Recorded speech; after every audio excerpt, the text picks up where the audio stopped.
Detail joint. এটা কি switch? এটা কি সুইচ? হচ্ছে one switch. One way switch আর টু ওয়ে সুইচের পার্থক্যটা কি? জয়েন করতে হবে। ইয়ারিং অনুযায়ী জয়েন করতে হবে।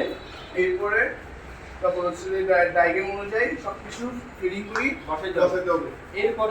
এরপরে এসডিবি, তারপর ক্রস সকেট, তারপর হচ্ছে পিপি5, এরপরে তারের ওয়ারিং করতে হবে।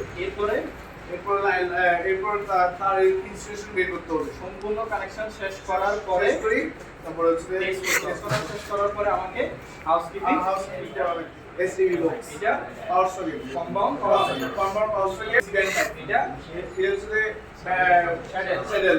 এই সুইচবোর্ডটা খোলার পরে কতটুকু তার বাকি রাখতে হবে? আরএনসি এক মুষ্টি প্রায় এক মুষ্টি তার বাকি রাখতে হবে। এখানে আমরা কি জয়েন দিচ্ছি? Detail join.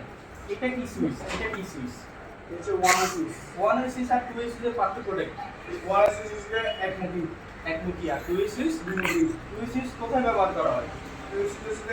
শ্রীগড়ে একটা বাতিকে দুই স্থান থেকে নিয়ন্ত্রণ করার জন্য করার জন্য ব্যবহার করা হয়।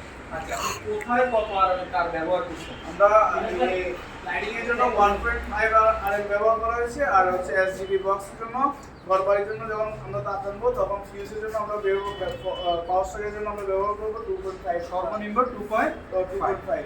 আচ্ছা, এই জয়েন্টটা করার কারণ কি?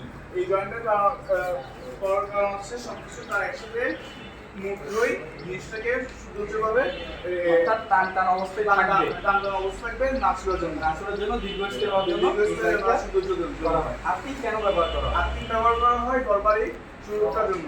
অর্থাৎ লিকেজ কারেন্ট গুলো যেন মাটি এই লাইটের নাম কি? লাইটের নাম হচ্ছে ইনক্যান্ডেসেন্ট ল্যাম্প। এটা কি? ফিউজ। এটা হচ্ছে ঘরবাড়ি ব্যবহার করা ওয়্যারেবল ওয়্যারেবল ফিউজ। এটার ভিতরে কি আছে? এর মধ্যে আছে ফিউজ এলিমেন্ট। Fuse element. এগুলো সবগুলো কত অ্যাম্পিয়ার? 5 থেকে 6 অ্যাম্পিয়ার। আচ্ছা, মোটামুটি আপনার কাজ বাকি সব ঠিক আছে। আমরা ভবিষ্যতে আরো একটু স্পিড করার চেষ্টা করব, কাজগুলোকে আরেকটু পারফেক্ট মানে করব, কোয়ালিটি অনুযায়ী করব, ইনভেস্টটা করতে হবে। ঠিক আছে, ধন্যবাদ স্টিভারকে, অনেক অনেক ধন্যবাদ।